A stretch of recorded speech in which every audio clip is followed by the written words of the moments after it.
Wait for it.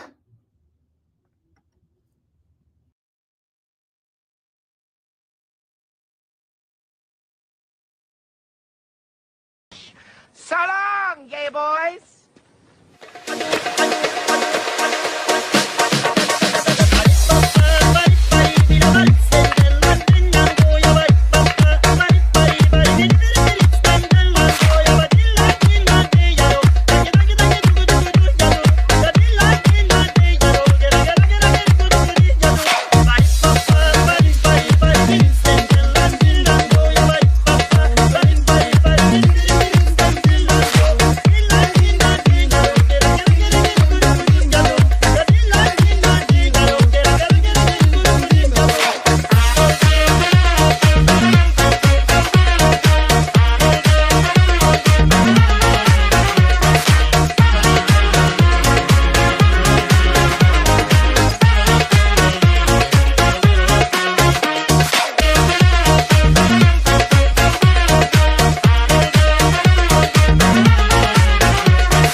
What the hell was that?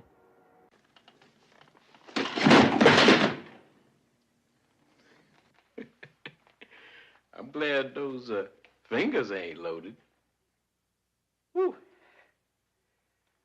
Just like old times.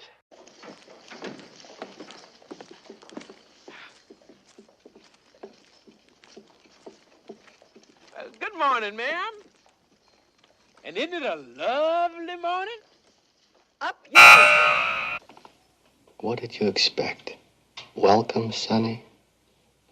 Make yourself at home. Marry my daughter. You've got to remember that these are just simple farmers. These are people of the land. The common clay of the New West. You know. Morons.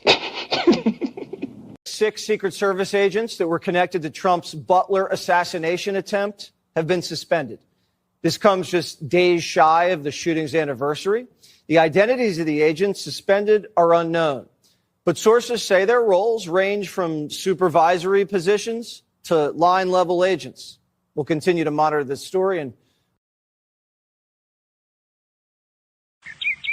after Secret Service Barbie, a highly trained member of the Secret Service, removes her weapon from its holster for the very first time in her career.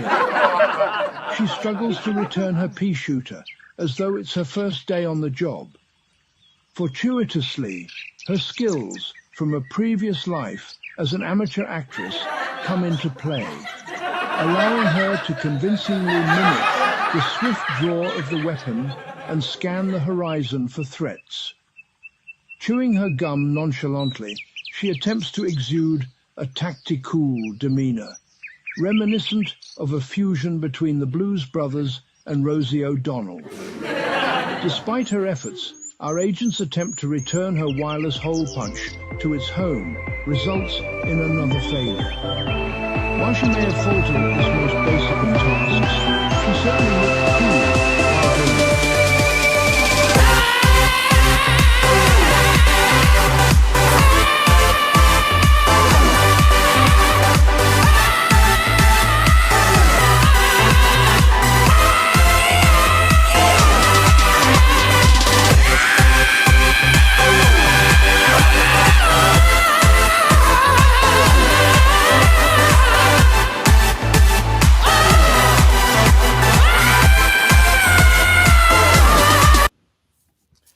And we are back, ladies and gentlemen. We are so back. Glad to be with you all tonight. Stephen Kokx, thank you for coming on the program. Thank you for having me. I didn't know you had my favorite song this evening.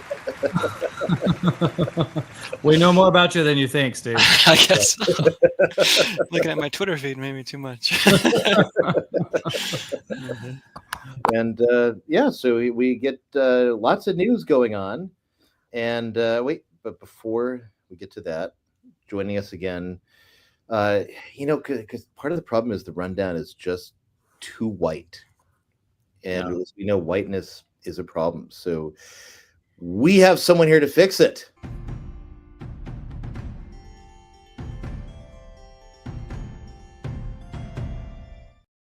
Sorry about that. I hit the wrong button. It was supposed to be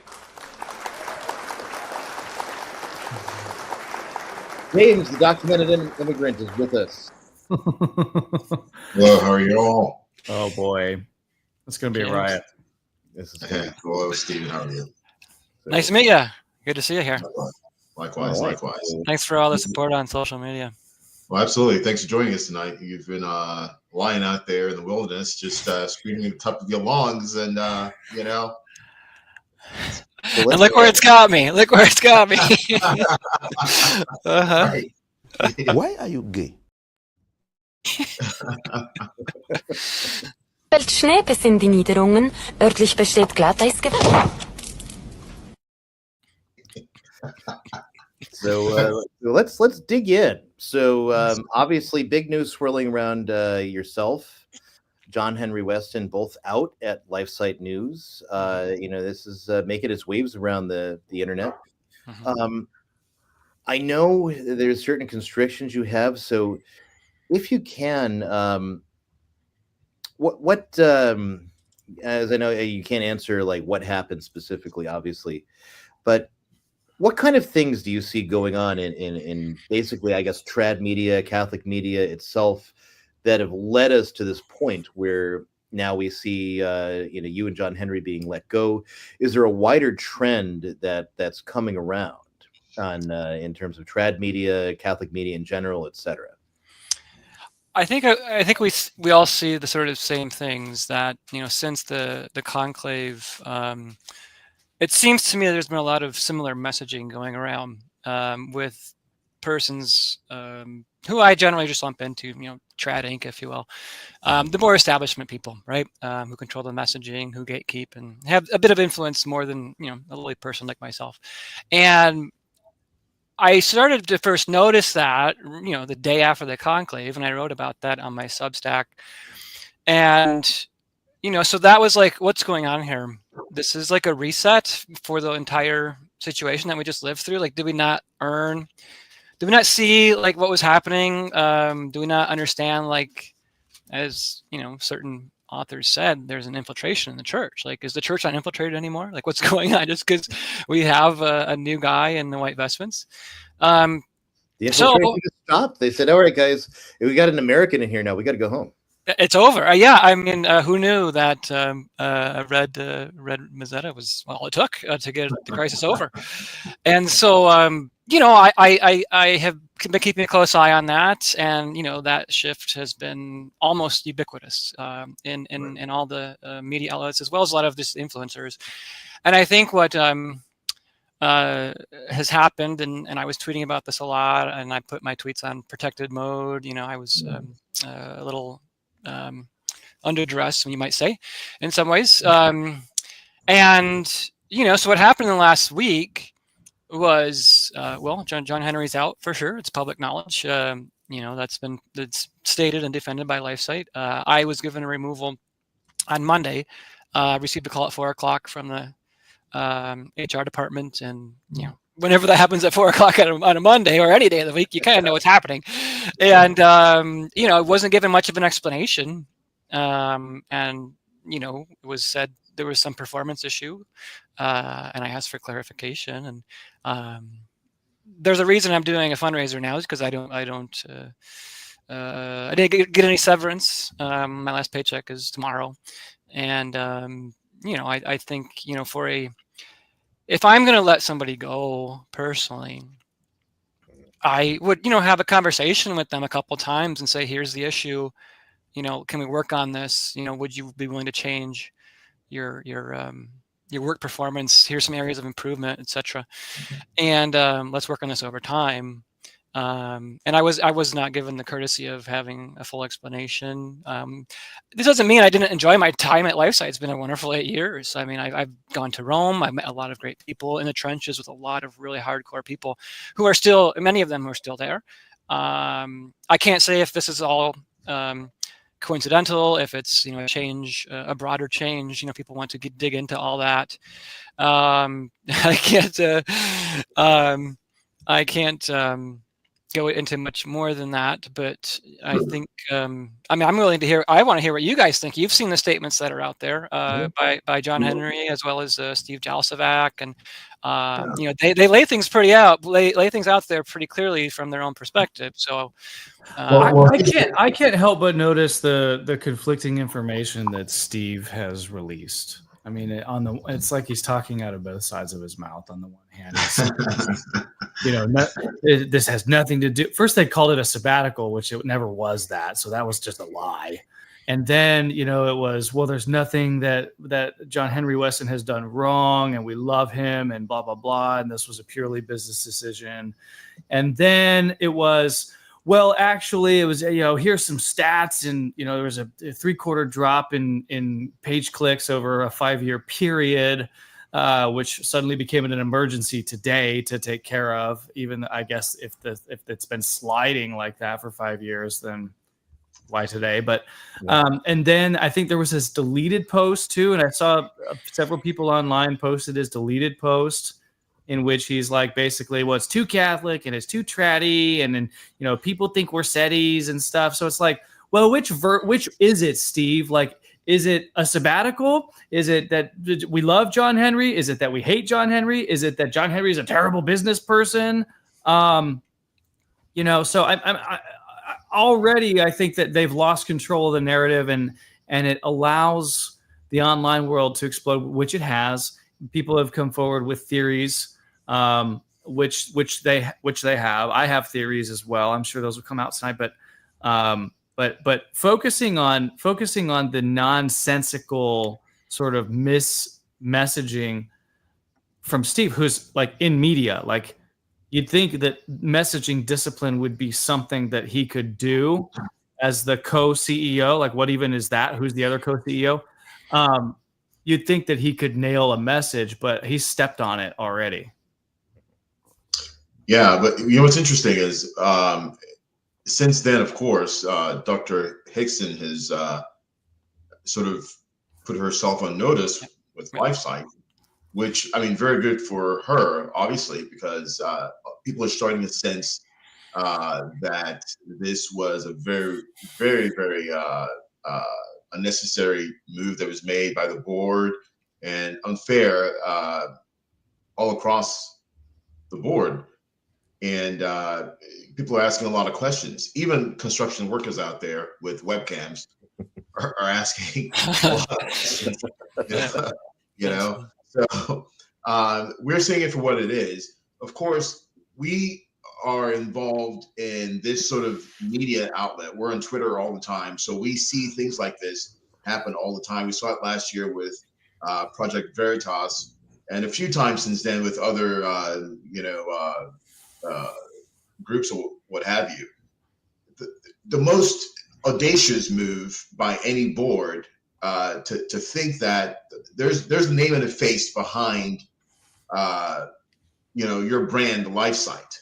There's a face behind your brand Project Veritas, and you think you can come in and sort of take that name and face away and put something else there. Same thing that happened with, what's that young girl's name at Daily Wire? Same thing happened with Candace Owens. It's like, what are you guys doing? So people are not easily taken by what that narrative is that's being presented. We know it's a false narrative, but the hardest part about all of this is it does clarify in our minds what is actually going on. That's the hard. I mean, this is the same thing with Project Veritas, the same thing with Daily Wire. Now in Lifesite News, it's like, well, if this is happening, we definitely know what's going on, and it's not it's not an easy pill to swallow. But this is our reality now. Now it's obvious that there is a voice, or there are voices out there that are trying to silence those people who are speaking, not just in opposition to the agenda of the current pontiff, but also to the Middle East conflict. Whether or not that has been an issue that's been on the forefront in Catholic media or not, but it's also playing an issue back there. You know, there are a lot of Zionists who would like to see the narrative of, well, let's not murder children. They want to see that silenced, you know. And we're fighting this war, and all of a sudden now we don't have the voices that we should have fighting from that, media outlet pedestal. You know, that's gone. You know, so what's left? You know, who are we to trust anymore? Even Michael Matt at the Remnant to say, oh, you know, hold on to your horses. Don't give up. I'm like, well, sure, we can absolutely hope in what's going in positive things happening, but we can't shy away from presenting the truth as it is. You know, we have to present the truth as it is, and also ask people to pray. We can do both things at once. You know, you just can't be living in a situation, rose-colored glasses, and thinking everything is going to pan out okay when there are those people who were in place before Francis's demise are still in place after Francis's demise. So we're asking questions. You know, why is all this not changed? Why are these people who are the gatekeepers of why are these gatekeepers of the truth, you know, so to speak, whatever is the truth? Why are they basically in charge of the messaging? You know, so this is what people want to know. People are absolutely furious that this is going on. Yeah, these issues are not going away. Sounds like there's an echo. And I think this audience here is still interested in this topic, right? And this is why, of course, you saw John Henry suggest that he might be starting a new outlet. And you know, there's been a rumor. I think Liz Yor posted this, that John Henry might go up with Bannon, and so, you know, this is I think a very significant shift in, you know, Catholic trad media. And I'm curious, maybe Ryan, because you haven't spoken yet. Not trying to take over the moderator role here, but I mean, do you think Lifesite can survive this? This is a big question others are asking, and you know, like, because for better or for worse, John Henry has been perceived as the face of Lifesite, and as James said, you know, the Project Veritas has been the same since O'Keefe's ousting. I mean, what's the future, do you think? Yeah, I think especially when you look at people who engage online, trads have a very outsized influence in terms of online engagement. And so contrary to their actual numbers in the body of the church. So whenever, if you're going to lose a large part of it, you're not really going to gain a large part if we say, okay, no more Vigano, no more this, no more this. And I was a critic of Vigano, by the way. So, you know, but beyond that, no more Strickland stuff, no more of this. We're just going to talk about, you know, pro-life issues, happy clappy stuff for the National Catholic Register, you know, the weather, as it were. And what's going to happen? You know, people are not going to engage with it. People, you know, people who have engaged with it for John Henry, or because they found what they liked there, or commentary on these issues, now these issues are gone, they're going to go somewhere else. And they're not going to say, oh, well, they're being more center right now, and that's more balanced, and I like that. You know, I mean, and the boomers that would advocate for that, or say, I'm not going to donate unless you change this, well, they're not going to read it either. You know, and that's the other thing, is they're not going to read Lifesite News more, because it, you know, eliminates these X number of things that they don't like. So I think ultimately, I could be proven wrong. I guess we'll find out, unless it gets funding from the outside. I think the decision, based on like the market it has currently, is it's going to be moribund, because amongst, you know, people in, you know, I guess, what do you want to say, conservative Novus Ordo crowd, or what have you, that aren't interested in the trad stuff, they're not interested in Vigano, they're not interested in criticism of synodality or these sorts of things. What's going to happen? Well, they've had the you know, a negative view toward Lifesite News historically. It's not going to change just because John Henry's out. They're going to say, okay, well, fine. Now it's, you know, not doing this stuff anymore. They're going to keep doing what they do anyway. They've already cultivated their news sources. They've already cultivated their habits. They're not going to go over to Lifesite. That's just the way things tend to work. That's kind of my 2 cents on. And I guess you could compare it in a certain, because people have tried to make certain comparisons to Church Militant, a disgraced former news organization in Michigan. And I think that those don't fit properly, except in one respect. You know, without Voris, what is Church Militant? What was it? You know, I mean, what was it anyway? That's another question. But without him, it never could have survived. I think there are other similarities too. I think there are similarities that are worth exploring, to be honest. And I'm not comparing them in a pejorative way or anything like that. But I am the world expert on Church Militant and Michael Voris, and you know, one of the things that Steve was harping on is this idea that more than 70% of page clicks have evaporated in the 4 or 5 year period from 21 to 25. Okay. Well, first of all, if that was happening at a linear rate, and I'll just ask people to imagine a straight line, then, you know, you would think that at some point along the downward slope, questions would be asked about, okay, well, what is the normal rate of page clicks that we ought to have, for example? And I have to go all the way back to 2018-ish when the McCarrick thing broke, and it was the heyday, or 2019, it was the heyday of Church Militant, because that drove millions of clicks that they had never seen before. It allowed them to expand to a full-time staff of a bloated staff of like 65 people. And for subsequent years and subsequent staff meetings in 2020 and in 2021, eyewitnesses have told me that Michael Voris was obsessed with the idea of, we've got to find the next McCarrick. We have to sustain this new high of click traffic that we have garnered because of the controversy in the church. And I would argue, as an outsider and not knowing what the overall trend of Lifesite News click traffic has been, but I would argue that probably the COVID highs and the election and everything was an aberration in what is a normal amount of click traffic to the page. So if you were to just selectively edit out the downward trend from the high of 2021, which was what, COVID, Biden, like all the nasty things, to 2025 without any context on like what's normalized, then it would appear as though you as a media organization have begun a downward spiral and you're failing and all this other stuff. Now, I don't want to steal the microphone, but that's point A. There's a point B to this as well. And that is that syllogism. I know there's an underlying assumption in business that if you're not growing, you're dying, and that the shareholders or the board of directors have this fiduciary duty to maximize shareholder value and do whatever it takes to maximize revenue and decrease costs and grow the organism to some infinite size or whatever it is.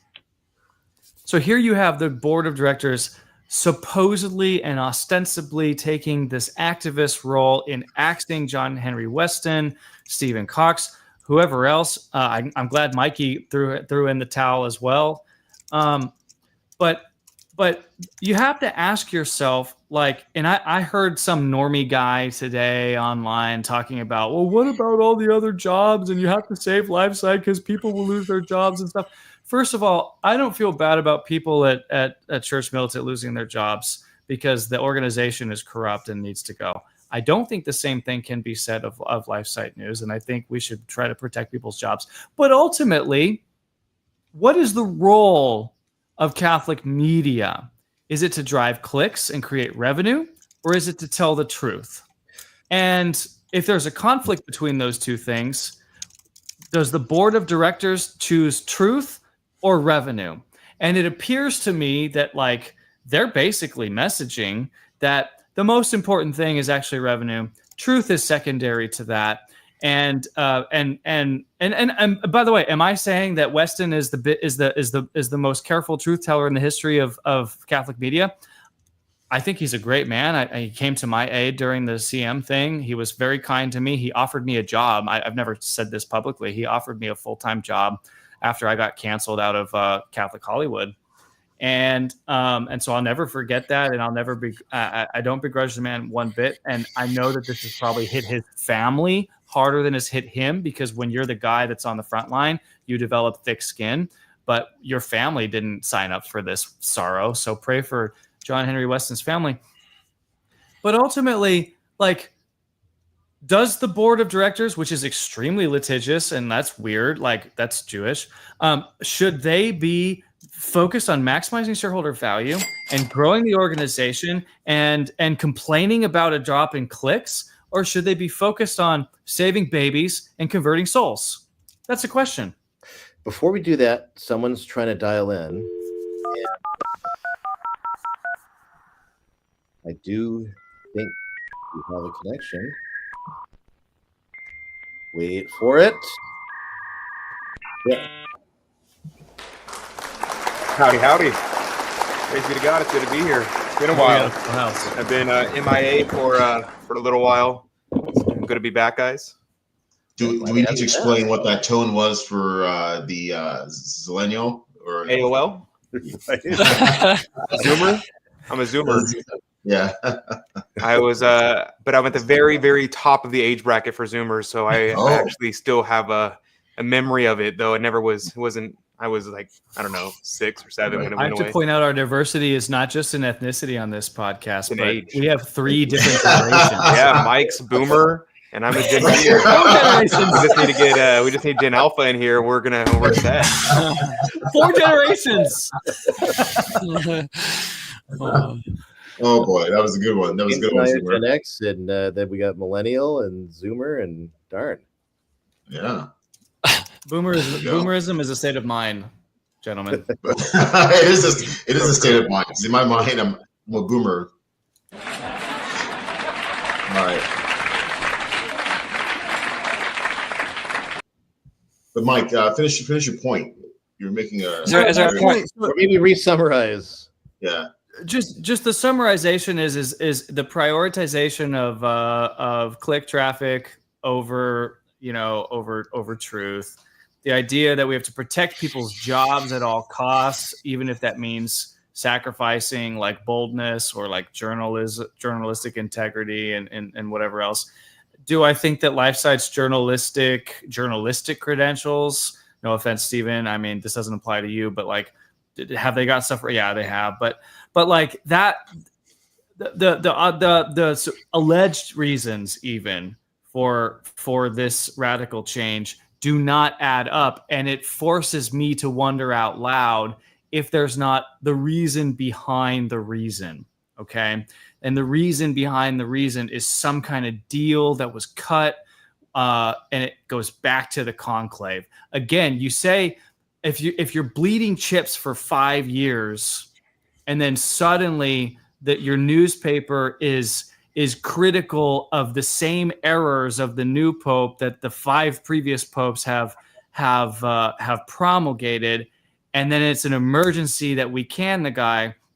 What is Occam's razor on it, right? Like, what's the most probable explanation? Is it the 5-year bleeding chips, or is it the fact that, hey, we have stand down orders from Rome, and everyone else is complying, but you're not complying? Have you guys noticed that everyone else is complying? I have. Yeah. Has everyone else not bent the knee and said, "I submit," and all this and all the rest?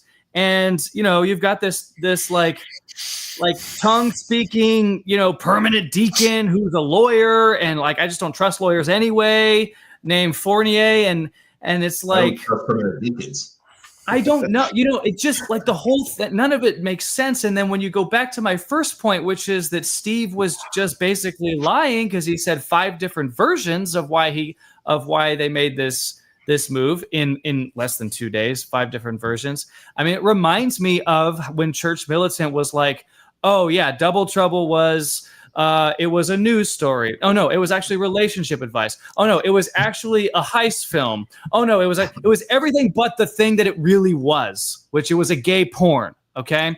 And and now they're saying the reason why they got rid of John Henry and you, Stephen, is every other reason than what it actually is, right? So they give the business reasons and the whatever else, and it's all just kind of. You have to leave room, Mike, for the development of doctrine. This is one instance where you have to let that play out. You can't know the answer before the answer is ready to be given, and so there has to be a development that takes you methodically from one completely different answer properly. Well, if you don't develop properly.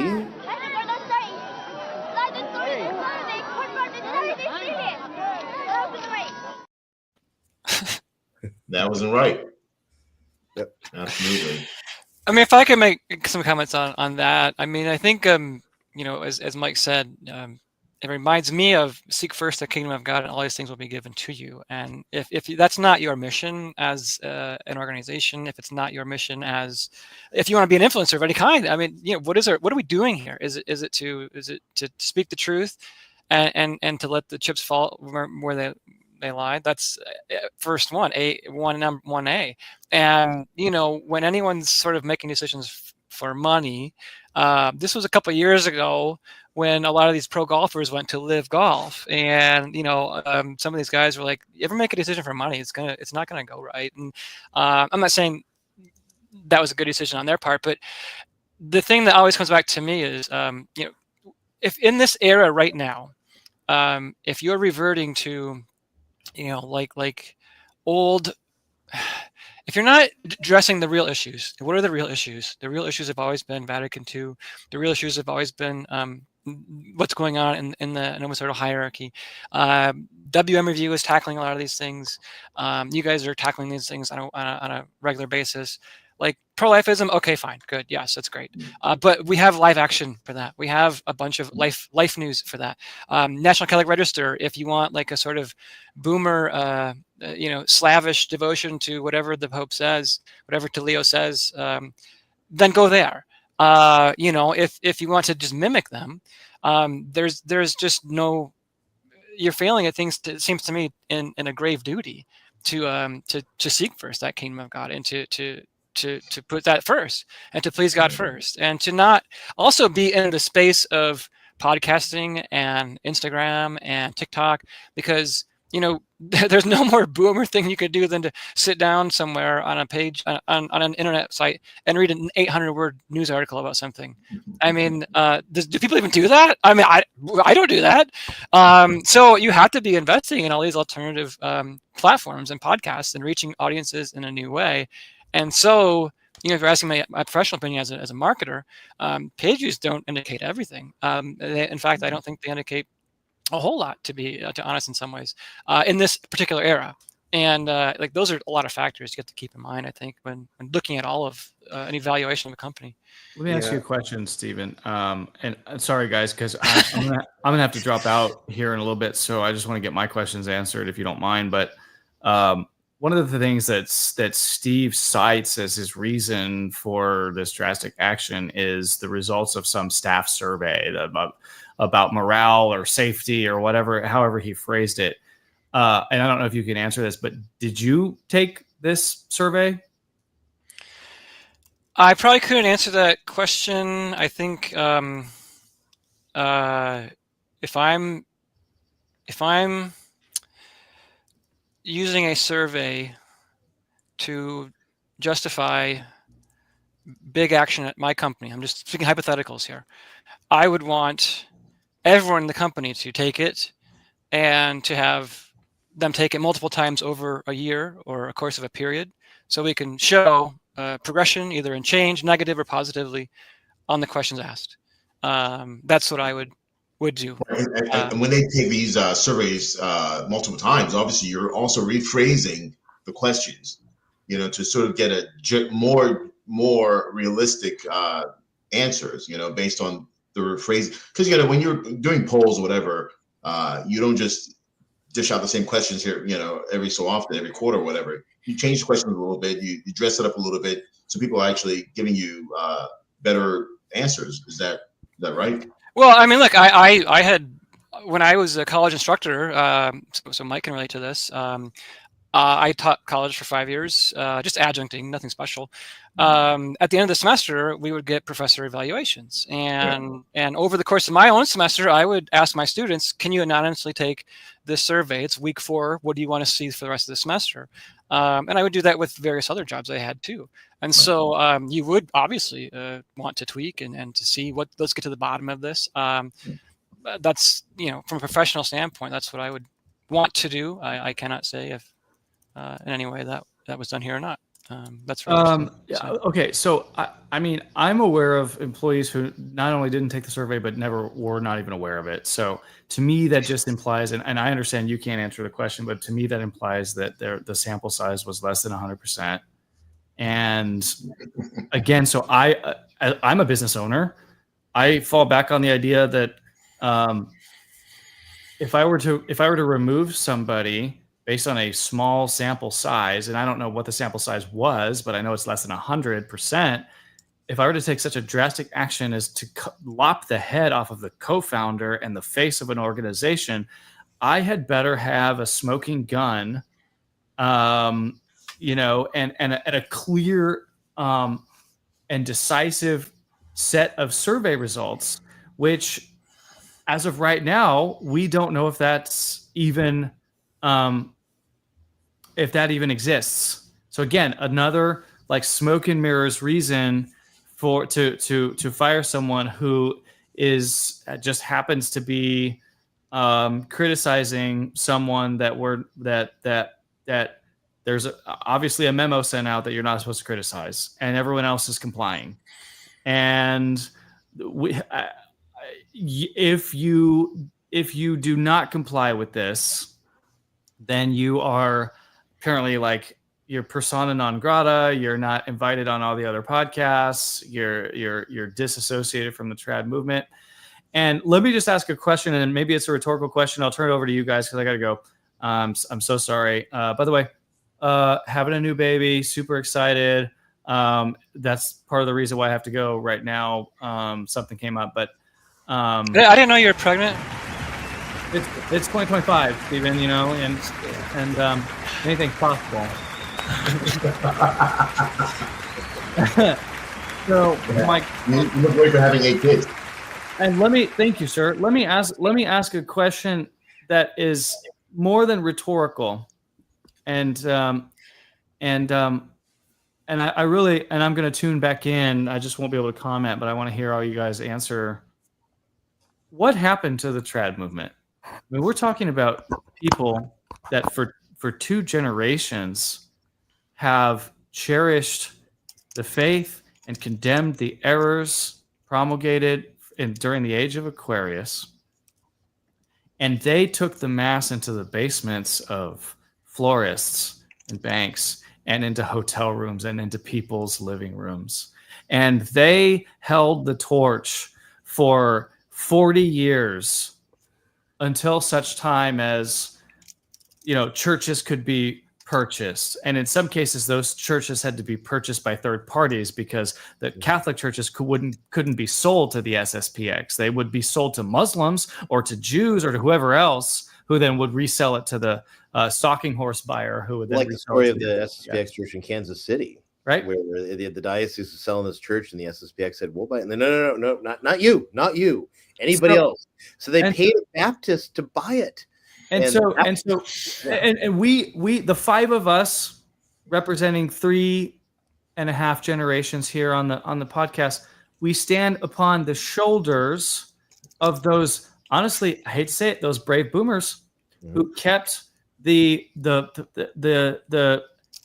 it's the it's the remnants, it's the Matt family, for heaven's sake, who kept the torch of tradition and ignited it, and it expanded under on July 7th, 2007, after the motu proprio, and now the genie's out of the bottle and all this other stuff. But my question to you, gentlemen, rhetorically or non-rhetorically, as I drop the question and totally just depart, what the heck happened to us to where we have unilaterally disarmed There are suddenly no errors from Vatican II. We don't critique modernism anymore. We don't see that the problems in the quote unquote synodal church. We submit to error and whatever else. Like this memo that I obviously didn't get sent to me.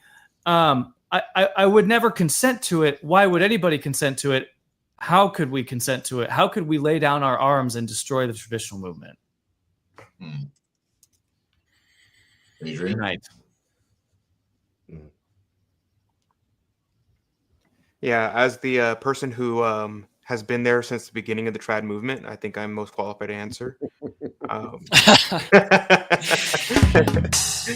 No, it's interesting though, because I grew up very charismatic, and I was very into the live teen movement, stuff like that, and didn't come into discover tradition until I was in college, and it's a long, painful process. But the thing that's interesting to me is that a lot of my friends around my age are starting to we're discovering these things, and the traditional movement is so divided that it's hard to find people who are trustworthy. And I know some people say things like, "Oh, well, there is no such thing as a trad movement. To be a trad is to hold to the Catholic faith whole and entire."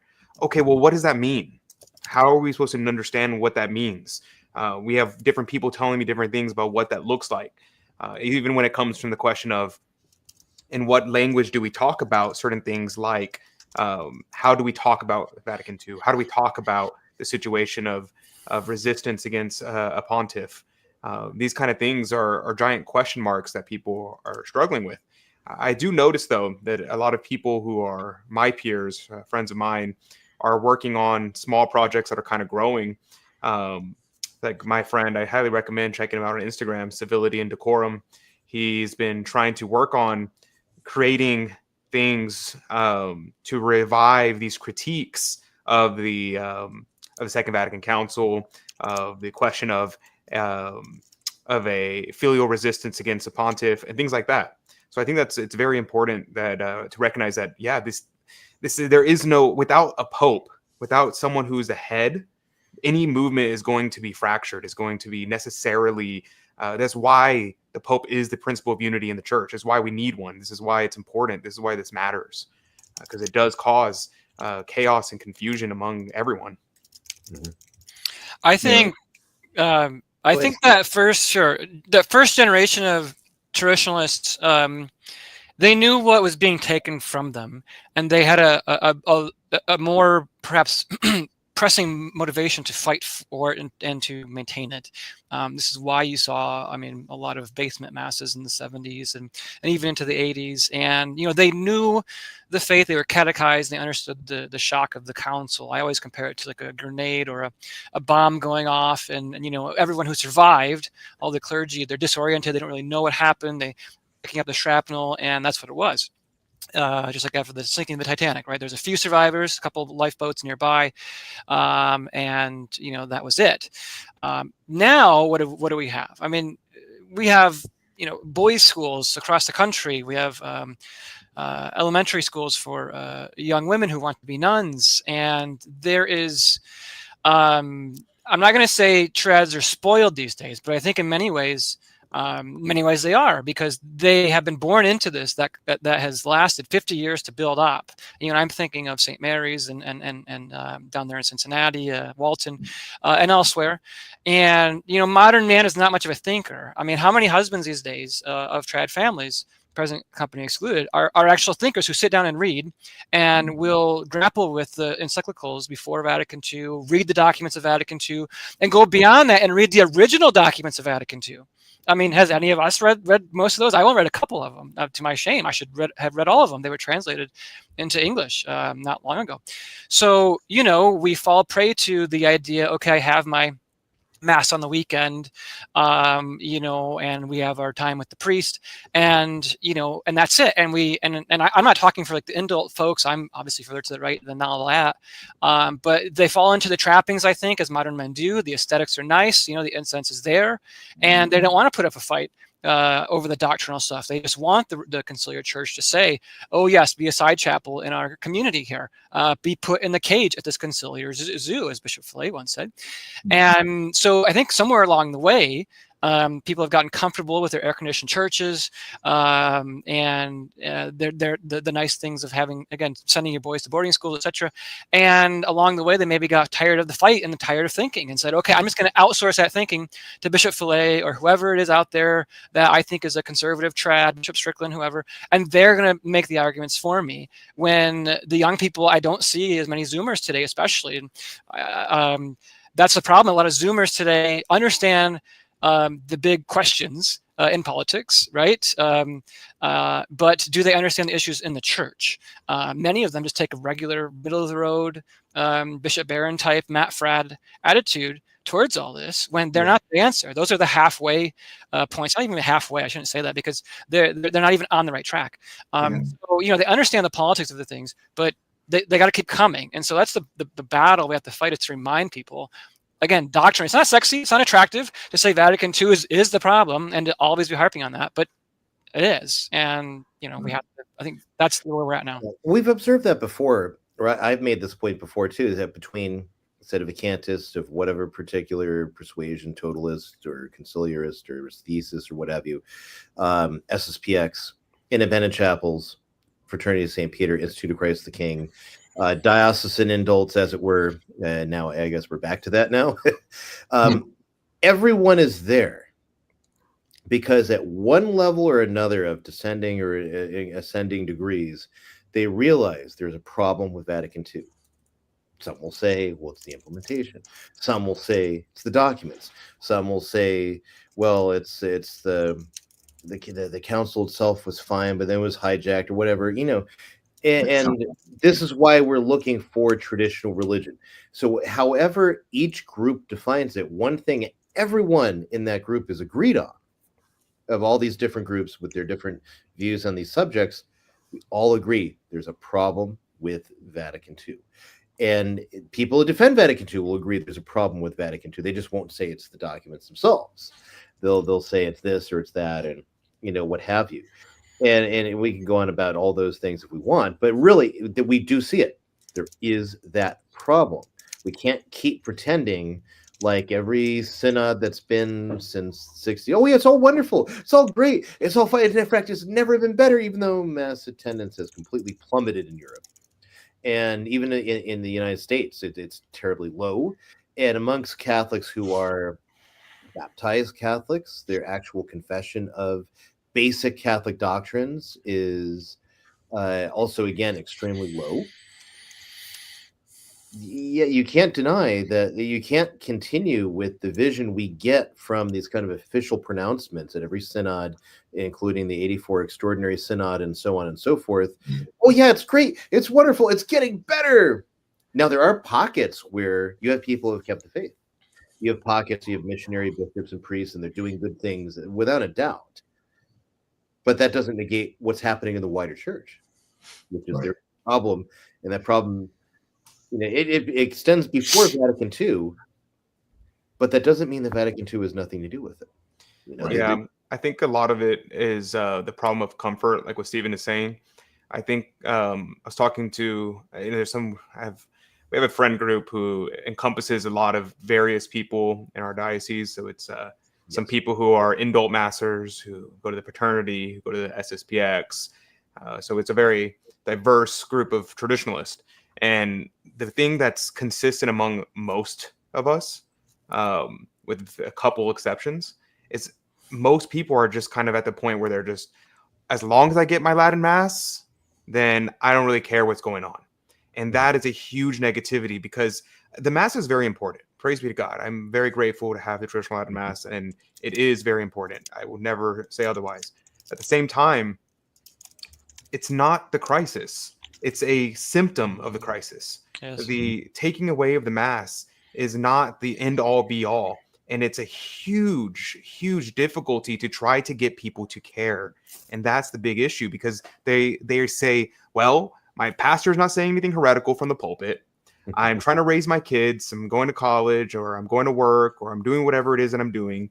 And I'm comfortable, and no one's really bothering me all that much. And so Francis, honestly, I know people have made this joke in the past, but it's really serious. Francis really was one of the biggest beneficiaries of the traditional movement, because he woke people up and said, hey, look, there is actually a problem here, and it is affecting our lives in a very direct and physical way. I know someone who moved to be near a diocesan Latin Mass, and then literally within less than a year, Traditionis Custodes came out and got the Mass shut down. And so they literally bought a house to go be close to Latin Mass, and it got ruined for them. So this is a real issue, and trying to get people to understand that this encompasses not just the liturgy.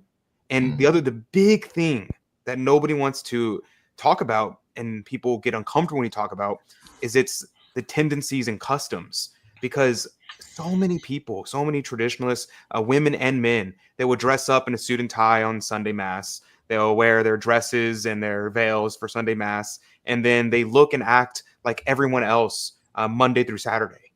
And this is why. This is the problem, because everyone is caught up with this idea that as long as I have my Latin Mass, everything's fine, and they completely disregard the whole story, the whole thing. The crisis didn't begin at Vatican II. Vatican II is a result of the crisis.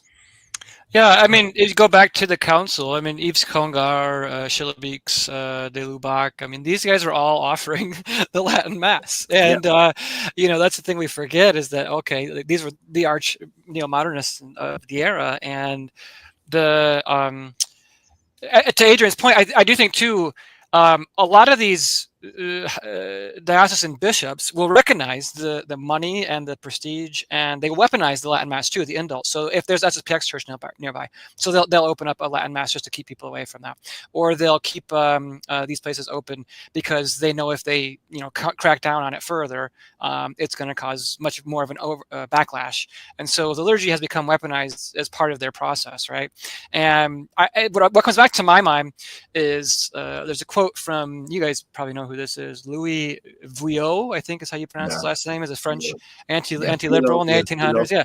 And the example I always use, because I think it's so perfect, he says, imagine a king who is thrown out of his kingdom, and the usurpers who came in said, "You can live amongst us as a commoner. We'll grant you full rights as a citizen. Just promise, you won't try to regain your crown." And Vuillot says the king would besmirch himself. He would embarrass himself. He would disgrace himself to live as a commoner when he's the one who has the authority, right? And so you apply that situation to the church. Tradition is the king, right? The tradition is the faith, the norm of it's the faith. And then you have at Vatican II these imposters who come in, boot out the faith, and then we're just supposed to sit here and beg these guys for crumbs and to say, well, let's just have our Mass. No, they have the duty to offer the traditional Latin Mass, and we have the duty to demand it and to do it if they say no, because it's our obligation as far as I'm concerned. So I think it's kind of a fitting analogy. No, I said that. I said as much a few days ago. We're out there begging for crumbs, because we have lost we've lost the plot. We have gotten so comfortable with everything around us since, actually, honestly, the quote unquote liberation of the Latin Mass in 2007. So Latin Mass grows, and Adrian, as you were saying, people are moving to diocesan parishes without the full protection of the parish or of the bishop, or because guess what happens? And I keep saying to these people, look what happened to Mother Mary, under Bishop Slattery, for instance. It's like people are forgetting that whatever protection they think they currently have is null and void as soon as that bishop retires. Yep. They're completely forgetting that, and so they are left to their peers, when a change happens. They haven't fully considered the idea that this in a sense is not where we want to be. Well, we want to be in the position to realize that the Mass was taken away from us, and we are owed God, not just us, even God is owed every due respect when it comes to worship. You know, he has to be given his worth.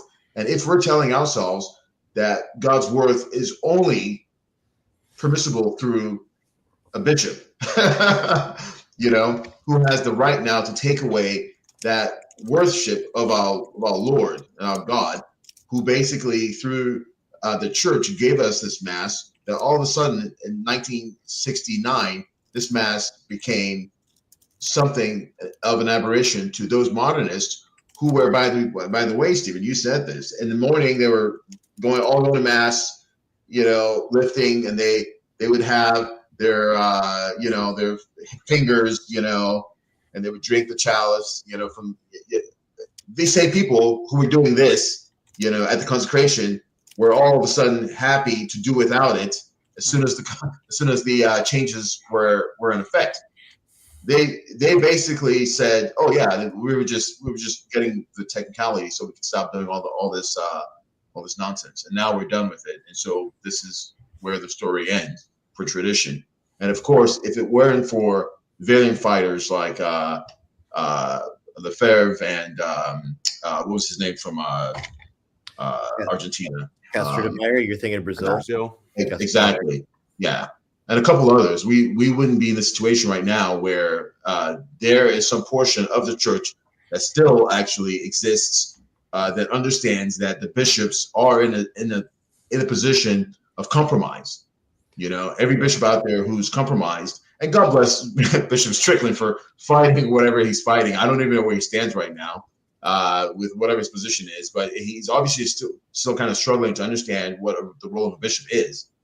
But you know, people are basically still asleep, because think of it as the situation we currently have in the White House. A lot of people see their guy now in the White House, and now you cannot offer any criticism at all, because he's going to give us the Epstein files, and he's going to send a lot of people to jail, and it's coming. So you better hold on and don't say a negative word. You got to hold on to this belief that this is coming, okay? Forget about Q. Now he's in the White House, and now this is coming anytime soon.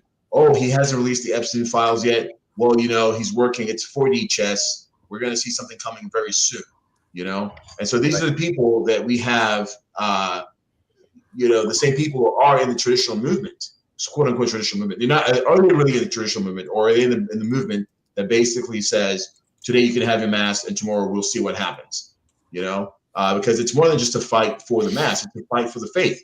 And if you don't have the faith, then you're not really going to fully understand what your duty, you know, is to yourself, to your family, to your kids, and to generations that are coming after you. What are you living? What are you leaving behind for those generations coming after you? When John Venari was alive, and God bless him, he did a lot of work, and people made it difficult for him to do the work he was doing, because he was saying things that people didn't want to say, but he was saying them out loud. You know, he was saying them out loud, and I know he had public, you know, tips with. I wouldn't say public tips, but you know, they disagreed a lot, and that disagreement was out there. He disagreed with Michael Matt on his approach.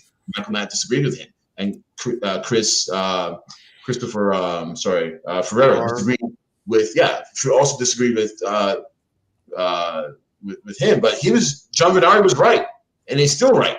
Yep. You know, many years later. I thought John Venari wrote that the book Declaration of Resistance with Michael Matt and Attila Hieronymus and yes. Yeah. Mm-hmm. Yes. But there are points they have points of departure. And you know, it takes grace to sort of you know, work together with people you disagree. But Venari is very adamant about you got to talk to the bishops straightforward. You got to talk to the Pope straightforward. And Michael Matt was always like, well, you know, we got to pray for the bishops, which again, I keep saying this. Yes, pray for the bishops, but also call them out when they're doing things they shouldn't do. Don't be afraid to go up to them and demand more. Don't be asking and begging for crumbs, because when you do that, then you're showing that you're willing to accept a compromise. Lady of La Salette talks about this very much. People don't like to hear about apparitions either. Our Lady of Last Salette talks about in the future when people will be given a compromise. They will take the compromise. Whatever this compromise is, I have no idea what it is, but I'm not a fan of compromising. It's got to be 100% or I'll die trying.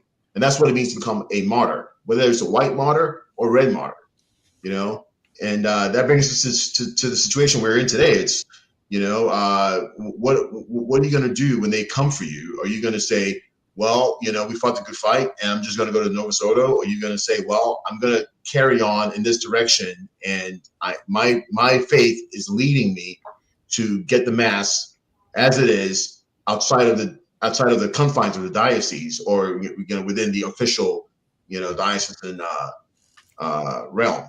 And so, but people are stuck in the idea that I heard someone today say, "Oh, but the bishop doesn't agree, and we'll just keep praying, and we'll just keep hoping, and we'll go to Nova Soto Mass, and we'll kneel down and receive Holy Communion from the priest or whatever it is." And it's just like, well, what do you really truly believe? Do you believe that you have to go to that Nova Soto Mass?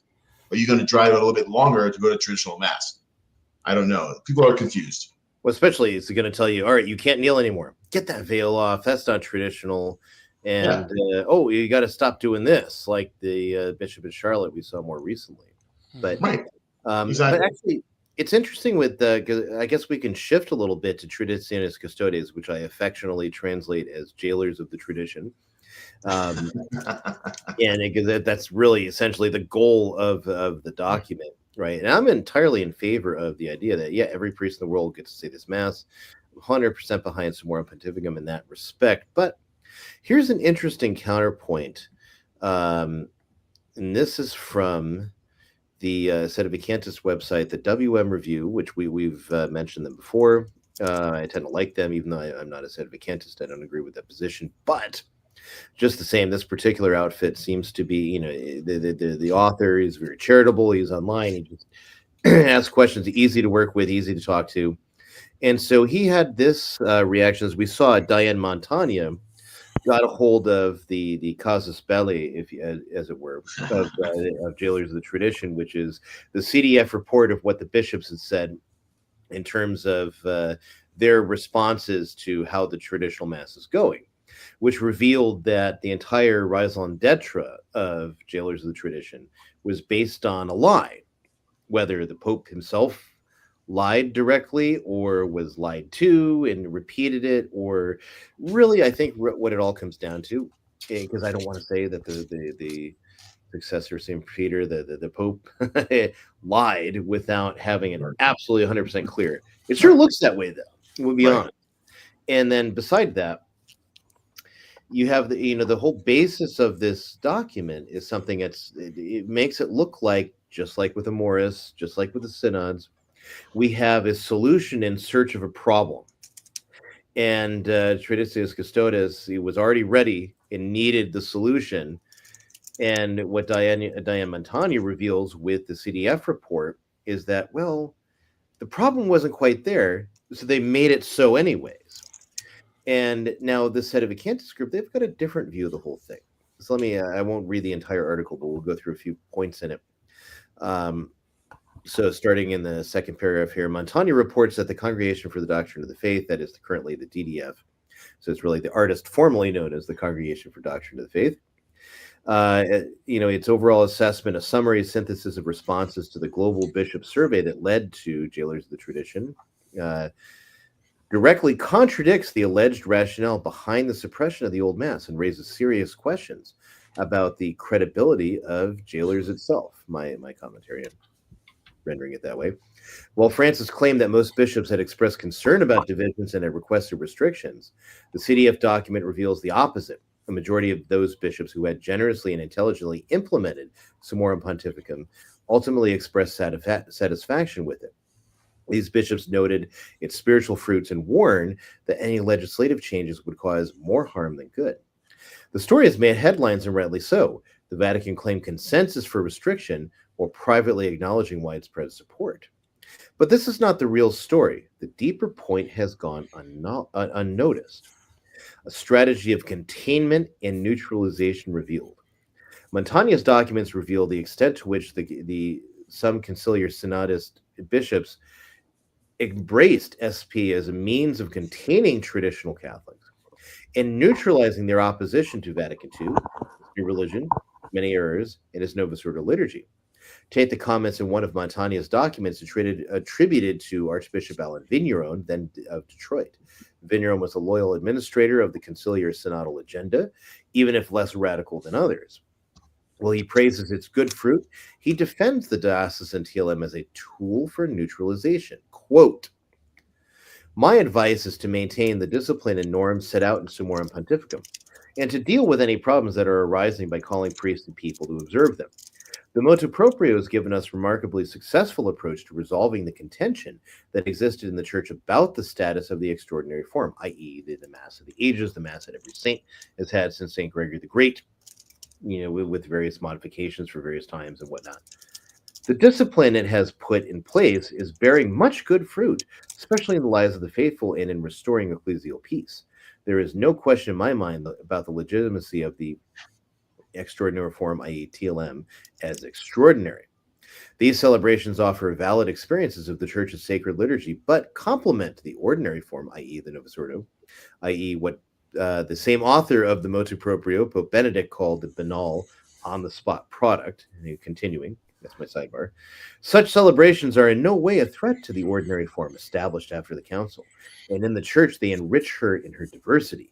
By my lights, Summorum Pontificum has been a remarkable success."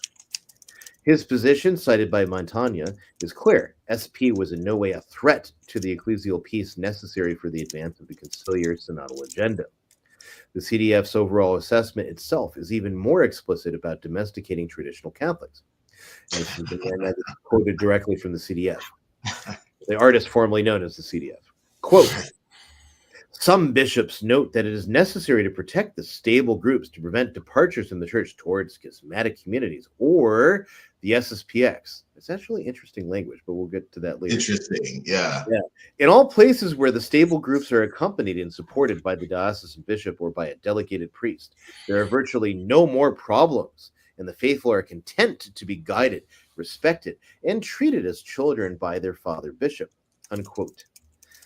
Others were even more candid. The Diocese of Plymouth observed that many TLM Catholics had been, quote, "regarded as strange or pushed to the margins," unquote, but could become more manageable if they were made to feel cared for and pastorally guided, unquote.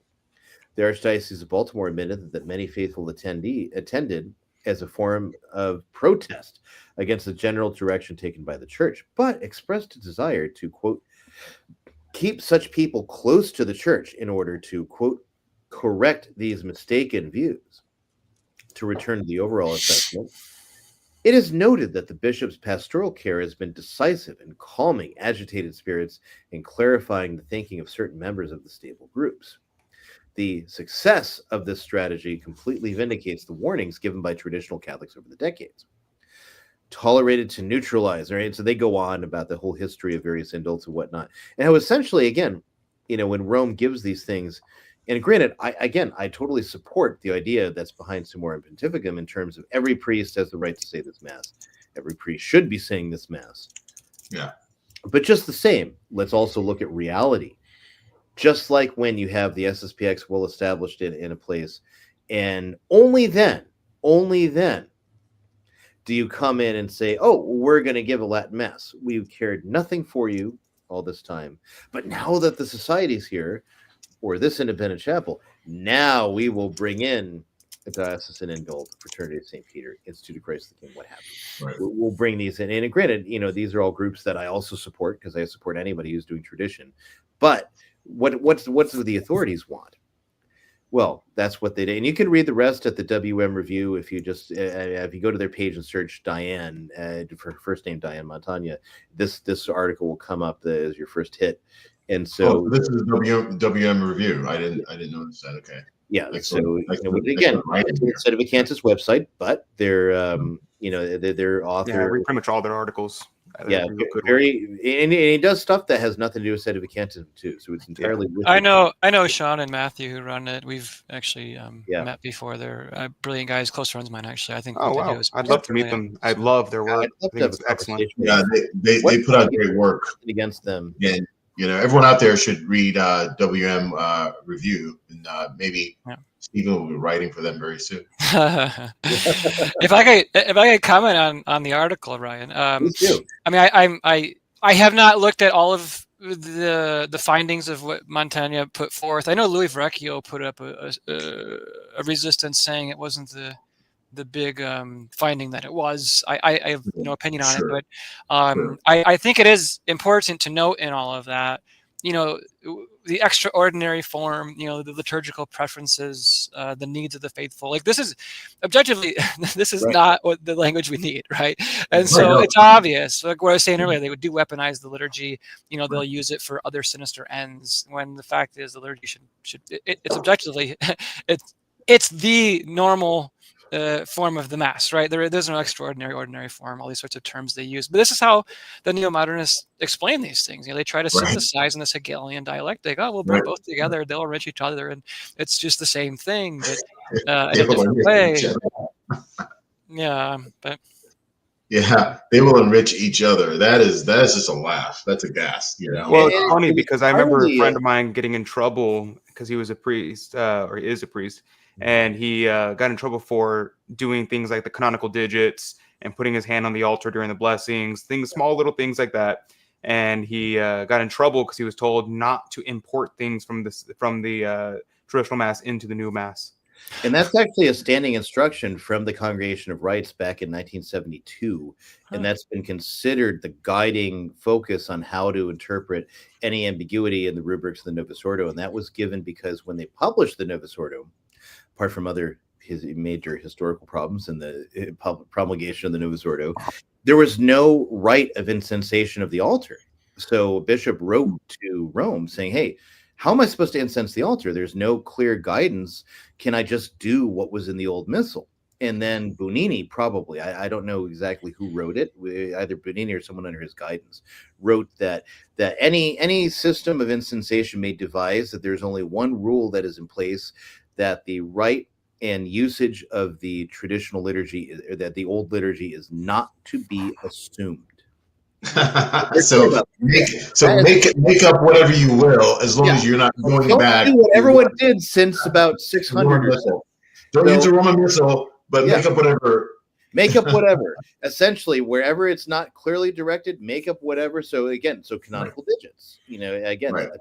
Only keep once he's touched the sacred species, he will keep these fingers until the purification rite, following the reception, after the faithful's communion, the way it's gone since Pius X. And then, and then you get rid of that. You're not allowed to do that anymore because because that becomes the guiding principle. The rubrics in practice for the old rite is not to be assumed. And when you take that together, and you take it together with you look in any traditional missal for up to 1960, even 1965, which is not a proper missal. It's really just 62 with extended permissions and translations. Really, it's not its own missal, and it doesn't have an editio typica. The 65 missal doesn't exist as a missal in that sense. Go to 62. It starts with quo primum, and it has the bull and further bulls modifying quo primum from every subsequent pope up until John the 23rd. Then you get to the Novus Ordo. You get your Latin missal. If you got one of those small ones that weren't even properly altar sized because they didn't think anybody would be saying it in Latin, or you get the 2002 one or John Paul II with your Rupnik art in it and all those fun things. And what do you see? You have Sacrosanctum Concilium and Paul VI's Constitution Missale Romanum. The 2002 ones, you get a little constitution from John Paul II, and so on. Nothing from what came before, not quo primum, not any document, and because it's a whole new rite. It is which tells you it's a whole new, as Archbishop Lefebvre says, a bastard rite. And really, Benedict XVI, as Cardinal Ratzinger, wasn't far off from that when he said it was a banal, on-the-spot product. Yeah. And I'll hang my head on that one, but it's not. It's a liturgy by committee. Totally created, and here's the fun part too. When you get it, why is it promulgated in 1970? It was supposed to be promulgated in 1969. 1969 was the appointed time. It was supposed to be promulgated and out to the churches, and it got held up for a year. What happened? In Eucharistic Prayer 4, there was a line that got caught right before promulgation. Pater, tu solus es Deus. Non-Latin out there. In the Eucharistic Prayer 4, which is like a amalgamation of a prayer of St. John Damascene with a lot of cut and paste and a lot of made up stuff, really barbarous Latin. And it has this line, Pater, tu solus es Deus. Father, you alone are God. Right. Arianism, you're denying Christ the Son's divinity. Right. And that got noted. And Bonini proffered, oh, well, that was just an act. There must have been written wrong. Something got left out of there. And, so the whole thing had to get reviewed again before it went out in 70. So they had to expunge that. And they jokingly call that the Arian canon. Wow. And at least to my opinion, again, my opinion, that Bonini, because again, along with the allegation that he was a Mason, which I think has very strong support behind it, it can't be definitively proved, but I think it is pretty sure. Right.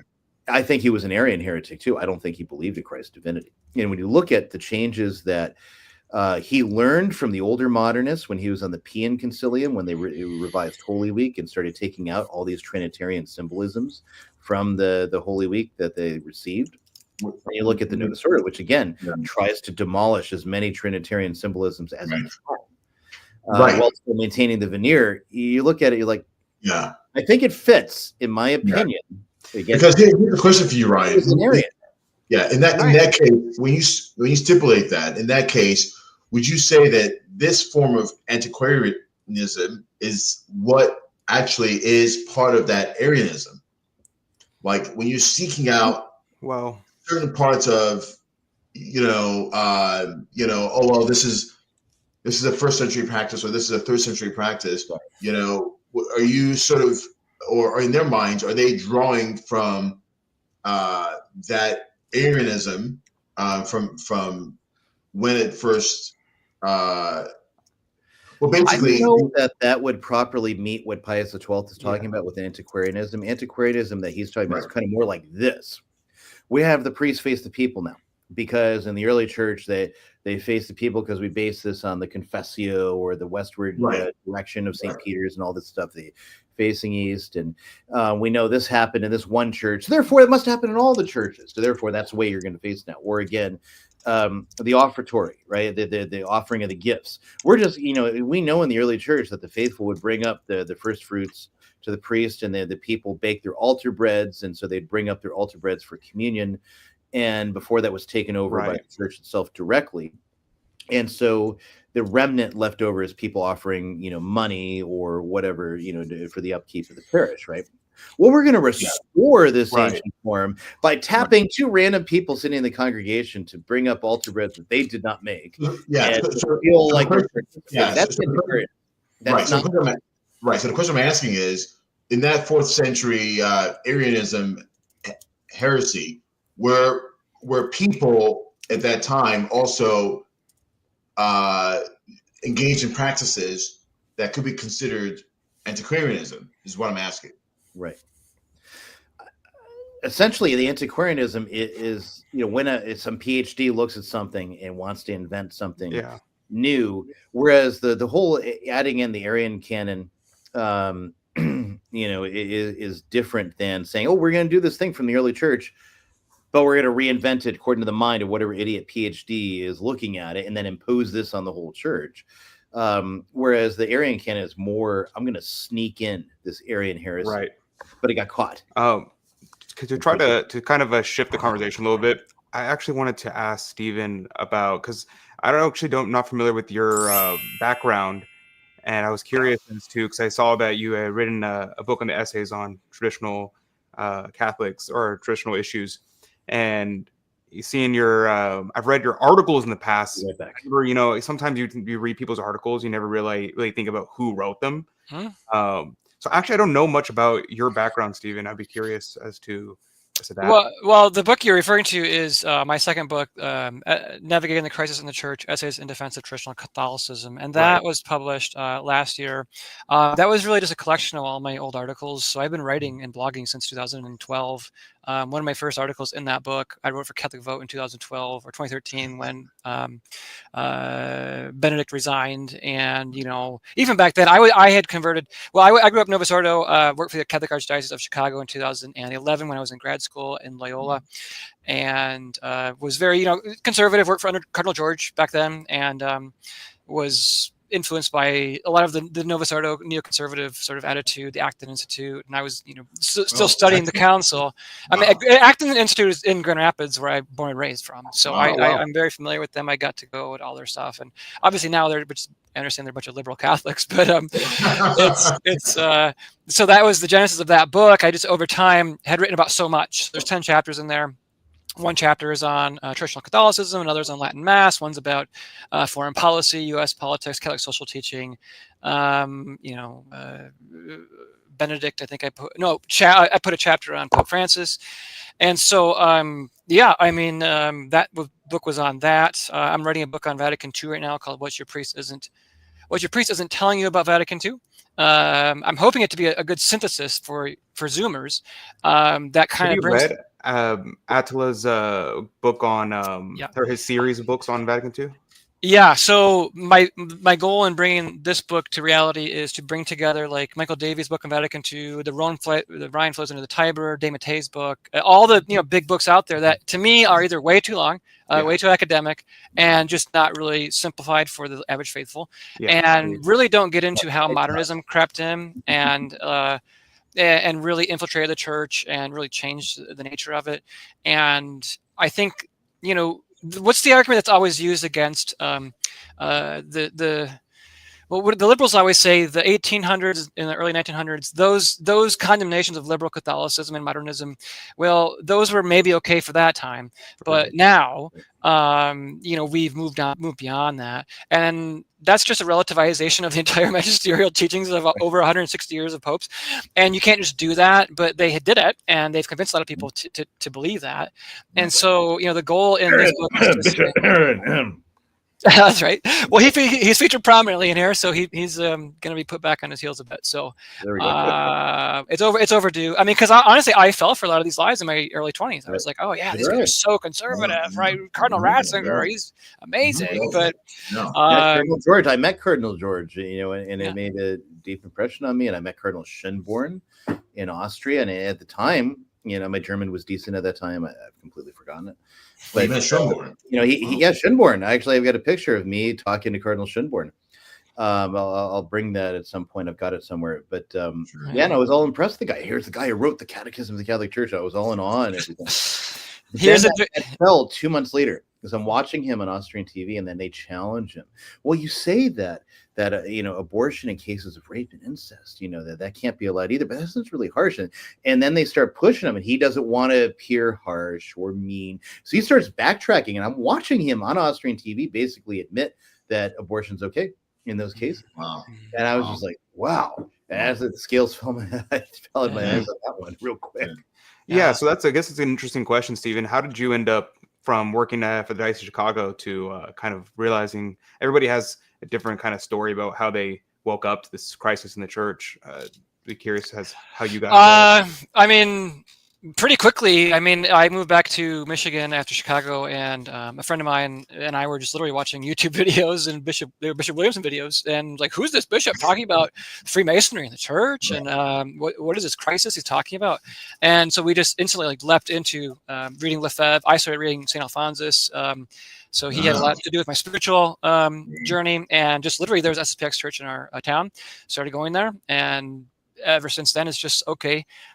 Where is the first big issue, if you will, was always Dignitatis Humanae, because I had read everything about the dignity of the human person, the dignity of the human person. I was like, why does this argument keep coming up? What does it actually mean? And it was finally Lefebvre's book, the Religious Liberty Questioned, the difference between the ontological and operative dignity, and why dignity is not a sure foundation for the development, as Ryan was saying earlier, I think, for this teaching. And when you read Mirari Vos, when you read Quanticura, when you read all the teachings of Pius X, and for me, the kicker was Father Fenton and Father Connell, as well in the 40s, 50s, just debunking Father Murray. And so all of that happened in a very short amount of time. Adrian. And it was like within a year of moving back to Grand Rapids, I was, almost a fully blown like SSPX, type guy. And I was like, Vatican II is the problem though, because I was actually presenting at Franciscan University. I belonged to the Society for Catholic Social Scientists. So I was pursuing the academic route. I actually got accepted to Catholic University of America for a PhD program there. And I wanted to actually go to Notre Dame to study under Patrick Deneen. But I didn't get in there because I didn't have the right blood type, and I wasn't tall enough, so I said, forget that. I'm just going to go the journalist route. And since then, it's just been a matter of like studying as much as I can. And I mean, I see Ryan's books in the back. I probably have a lot of similar ones. So it's like, you just read and read and read, and you read yourself out of the Novus Ordo religion. So it's like, all right, that wasn't hard, but it did take a lot of study and prayer, for sure. So. Yeah, that's great. Who would you say was the most influential author to your journey? You mentioned Saint Alphonsus de Liguori.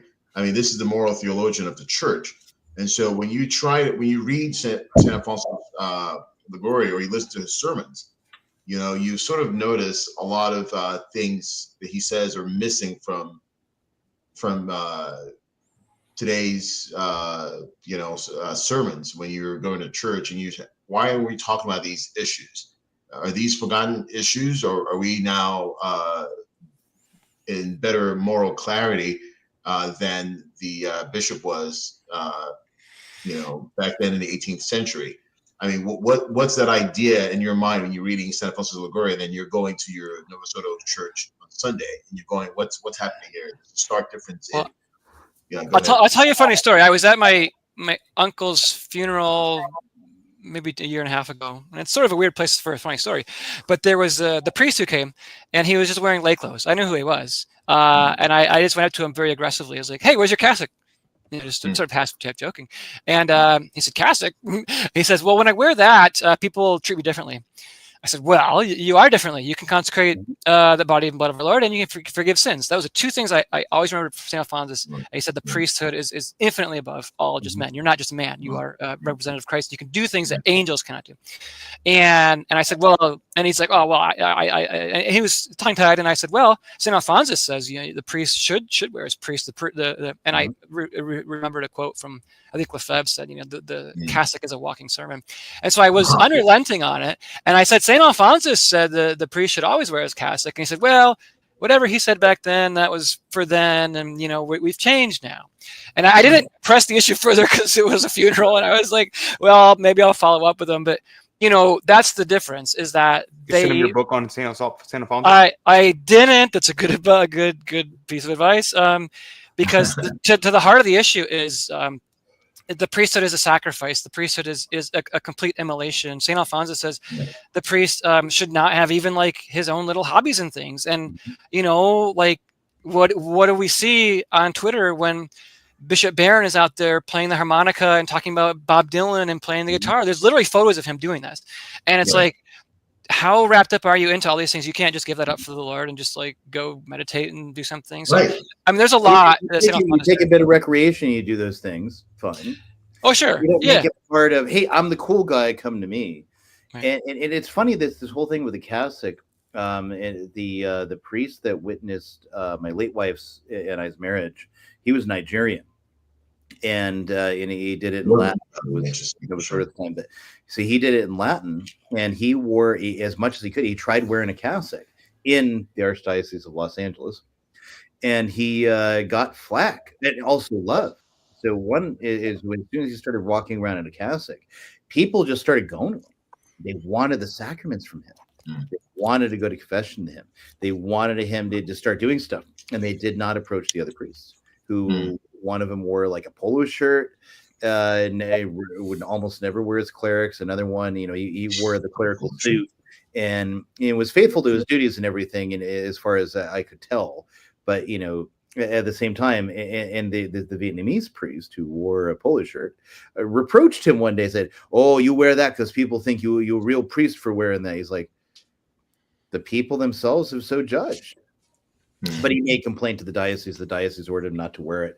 and he tried citing John Paul II, talking about clerical dress, and it did to no avail because Mahoney was still the cardinal then, so he had to take it off.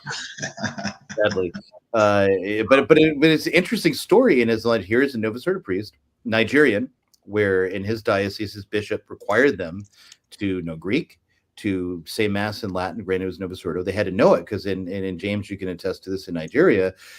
They have masses in Latin, they have masses in English, and they have masses in Evo, your native language.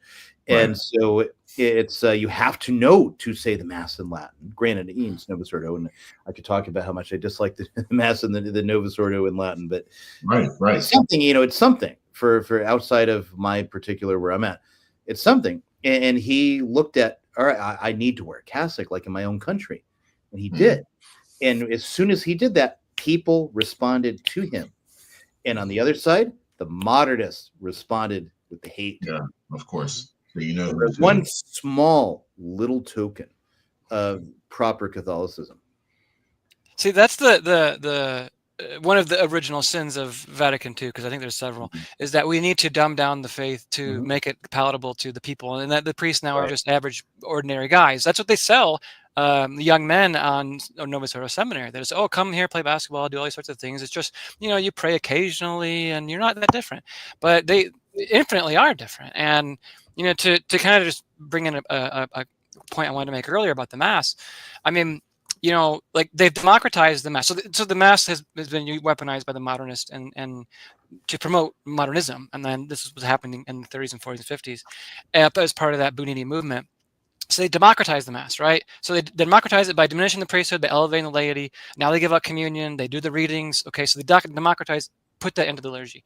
And they rationalized it, right? So they put it into the common tongue so everybody could understand it. And then they put active participation. So the senses, right? The seeing, what you're feeling, what you're hearing, they put that primary, right? It's basically just Enlightenment era philosophy, right? It infused right in. If I don't understand it, if I can't sense it with my understanding, what I'm seeing, it doesn't matter.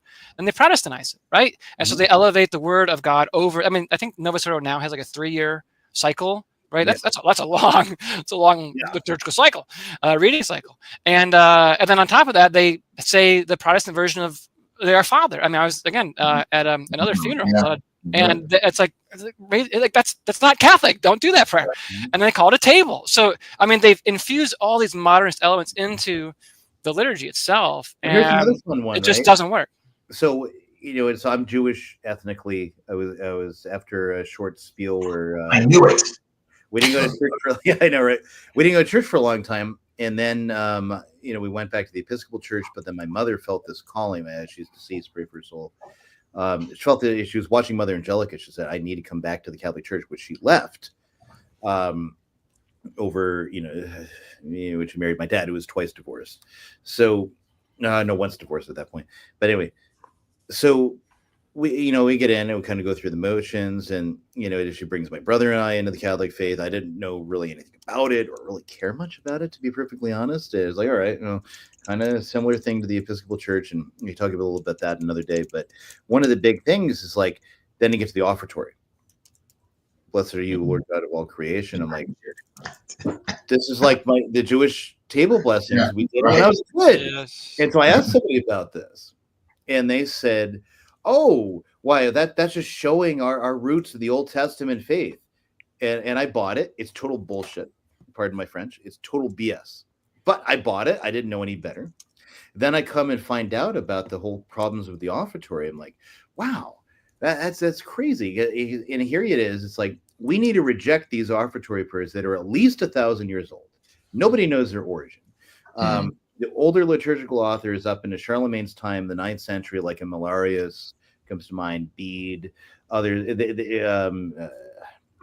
Alcuin, they don't know anything about these prayers. They don't comment on them. But they start appearing in St. Bonaventure, and it's the third comments on them. They're not sure where they come from. But at some point, they became part of the Roman Rite, and they were spread with the general diffusion of the Roman Rite around Christendom. And so they become common. Now, these prayers have been at least 1,000 years old, and they have this absolute provenance as part of the Council of Trent even comments on them as being, part of the Catholic theology of the Mass and explaining the nature of the sacrifice of the Mass. And all liturgical authors, Bellarmine comes to mind when he writes against the Protestants, and he's not sure where they come from either, but he says, but since they don't offend and they defend the theology of the Mass, they're there. And that's what he says in his book on the Mass. So these have to be gotten rid of because they don't go back to the early church, but we're going to replace them with Jewish table blessings written in barbarous Latin, because which has zero provenance in any liturgy of the church. I mean, at least if you pulled from an Eastern church offertory or liturgy of St. James, I don't know. You've got something that has been used and has provenance in a Catholic liturgical rite. But then you pull these things from the Talmud, and they have no provenance in any Catholic liturgical rite as offertory prayers. None. They're brand new in that terms of use. Oh, but this is great. We're restoring the liturgy of the early church. Get out of here. I have lots of bad language to say if you're going to really press down on that. It's like, no, this is a problem. This is a real problem because these are not part of the Catholic tradition. Ryan, do you have a quick opinion on the debates? I'm sure you've covered this before on the 62 liturgy versus the pre-55. Do I have a quick opinion? Quick opinion? No. Sorry, I asked. I'm a newbie here, so Yeah, sorry. Oh no! What have you done, Stephen? I will summarize it this way: the Pian Concilium, which revised the Holy Week in 55, contained basically a lot of guys who were modernists. And they were the guys who, under whom Bugnini cut his teeth. And he learned, and everything he learned in the Pian, because he wasn't a big player, because I've looked at some of the Pian Concilium documents, not all. I couldn't get them all when I was in the Vatican. But yeah, he wasn't associated really at all, right? He wasn't the mover and shaker. He was like a guy who was the understudy cutting his teeth. And basically, the entire program of the 55 Holy Week reform is the Novus Ordo. Yes. In microcosm, when you get down to it. So, and that's really what a lot of the problem. And what thing people forget is the attack against the breviary, which I think is the bigger issue. Yeah, would not say the Mass wasn't a big issue, but the breviary set up for the destruction of the priesthood. Right. Yeah. I mean, anytime you have a position of priests based on a survey saying we want to pray less. Yeah, that is a huge giveaway. Once a year, come on, once a year. We're not talking about every day, 3 hours, destroying the octaves, destroying. I mean, it was massacred. So, but first we got to say this. So Bugnini, he had like a titular chair, but when you look in the documents, and I have seen the documents in the Italian, Bugnini is not making the decisions. He is not in making the. You got a bunch of different PhDs in there that are all throwing out ideas and all throwing out things, usually with the same fanciful nonsense that Bugnini himself will use when he's doing the Novus Ordo. But he's merely at that time a bureaucrat that's recommended to be there by somebody. He's not the mover and shaker, but he is learning. And but his name is on it, and John the 23rd hated the revised liturgy. But he didn't have the courage to undo what a previous pope had done. So what does he do? He exempts himself from the 55 liturgy. He does pre-55 liturgy in the Vatican. Doesn't give that to anybody else. And of course, but it made sure Bugnini wouldn't have a job in the Vatican. Wow. And he absolutely hated what was done with, and he blamed Bugnini because his name is there. But then under Paul VI, Bugnini's name floats right back to the top. And he, because he was also responsible for the draft of the Holy Week, right? So he gets in there, and then that's what he's doing now. He is now, I mean, when his name is on the Holy Week, but now he is the guy under Paul VI. His draft of the liturgy document stays, and it's one of the only documents from like the conciliar documentation that was thrown out. That's the one that stays, was the liturgy one, right? And so. We should do a whole show on the pre-55 just because this is actually really interesting to me. But I actually really need to go. We all need real to quick, Stephen, before we leave, do you want to talk about your GoFundMe real quick? Yes, please. Like I said before earlier on the show, I was let go, no warning whatsoever about any performance issues, but that's what was cited against me on Monday at 4 o'clock. No severance. I've been there 8 years, so a little disappointed with that. And things are looking up so far. A lot of support here, obviously, and thank you all for having me on as well. It's been a great pleasure, and hope to do this again at some point soon. Absolutely. And definitely praying for everybody who's supported me, as well as everybody at Lifesite still. Obviously, I hope anyone who's watching this and sees it with a fair eye, that I'm not vindictive or angry at all. It's just an unfortunate thing that's happened here. And so we'll see where I land. I'm blogging at Cox News. It's my Substack, and then follow me on Twitter. Reach out if you have questions or anything. Hopefully folks enjoyed the night, and I did. So thanks for having me, and I'll pray for everybody. Yeah, next time we'll have you back on, and we'll just do an hour on the pre-55 liturgy. I'm in. Yeah. Let's do it. Yeah, we should. Oh man, yeah, because we can go on that forever.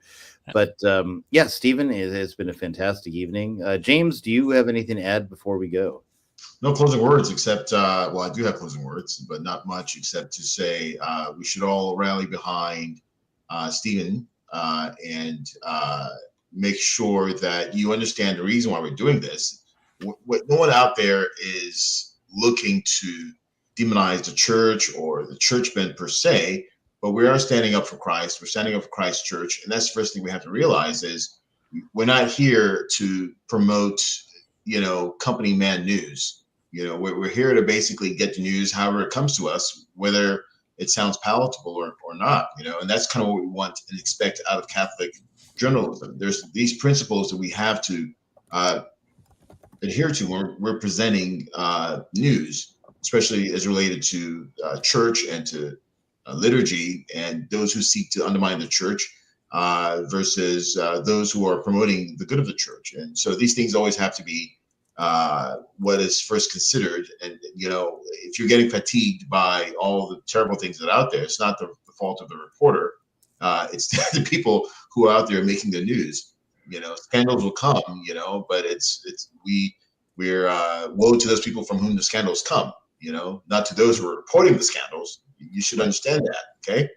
So stand behind Stephen and support his endeavors. That. Adrian? Yes, real quick. Last things very fast is have devotion to Our Lady Fatima coming up in December. Is going to be the anniversary of the when Our Lady of Fatima gave Sister Lucia the first Saturday devotions. So if you start now, then by December you will actually complete or renew, if you've already done them, the first Saturday devotions. Our Lady Fatima is our only hope in the time of crisis. There is no political solution to our crisis. We must do what we can. But at the same time, we need to appeal to heaven. So pray the rosary every single day and be devoted to Our Lady. It's the only solution because we can't do it. Heaven has to do it. So we pray for the triumph of the Immaculate Heart. Amen. Amen to that. I don't. We're not going to do unpops tonight. We're going to do it soon. We're going to bring that little feature back, but to James's dismay. But I'm going to start some historical stuff. It'll probably be in a separate channel. Just working on historical podcasts, not on modern stuff. Not because I'm against it or anyone who does it. I'm just not good at that. I just don't do. So many people who are far more able than I am have covered Vatican II to death, all these things. I want to do the tradition. I want to do how things worked back in the day, history, what happened, and how it did from primary sources with Catholic faith, not through your modern lens of reinterpreting everything to fit whatever. And so just the sources, what do the sources in archaeology tell us? So, one of the things that I'm going to be doing, and I'll announce it on here when I've got it finally ready to go, I want to do the Sacco di Roma, the sack of Rome. And that took place in 1527 in May. And there's various antecedents that lead up to that. But Rome utterly and absolutely destroyed. And there was a monk or a hermit that even got up and said, Petrobando, he gets up and he says, oh, Clement, thou man of Sodom, for your iniquity, Clement the Seventh was the Pope, for your iniquity, Rome will be destroyed in a fortnight. And it was exactly 2 weeks later that Charles V's armies were marching, which are largely Lutheran mercenaries, actually, all march into Rome and destroy the place, completely destroy the place. And it's we're coming up on the 500th anniversary of that, where what happened in 1527? Well, the Vatican was too close to the world. The church was almost conquested by the world. Everything is devoted to worldly politics. Where are we in 2020? Going to be in 2027? Everything again is devoted entirely to worldly politics. I would not be surprised to see another Sacco di Roma of some sort.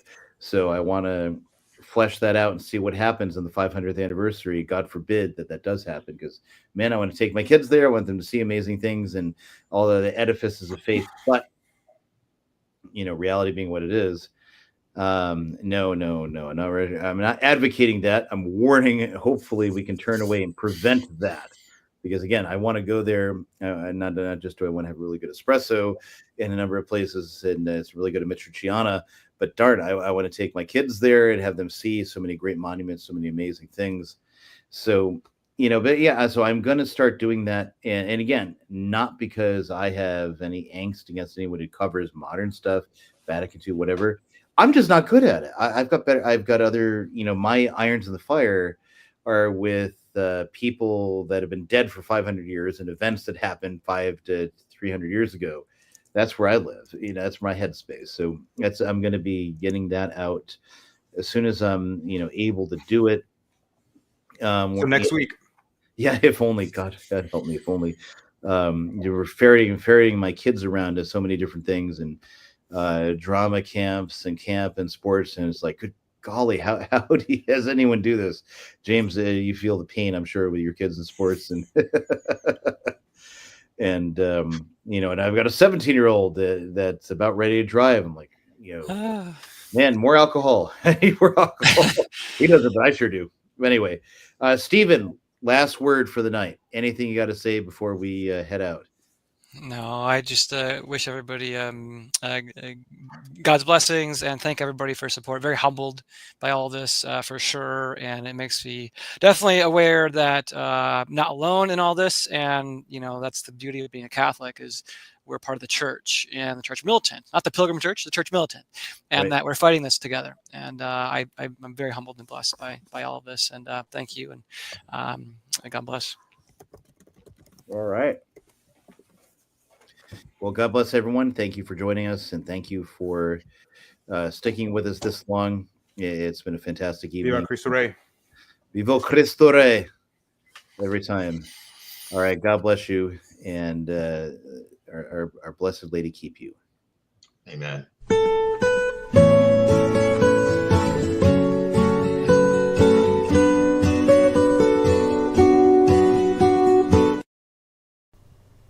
I have 2 shotguns in my home.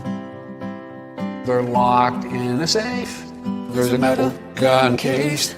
We live in an area that's wooded, somewhat secluded. And I've said, Jill, if there's ever a problem, just walk out on the balcony and fire 2 blasts outside the house. Buy a shotgun. Buy a shotgun.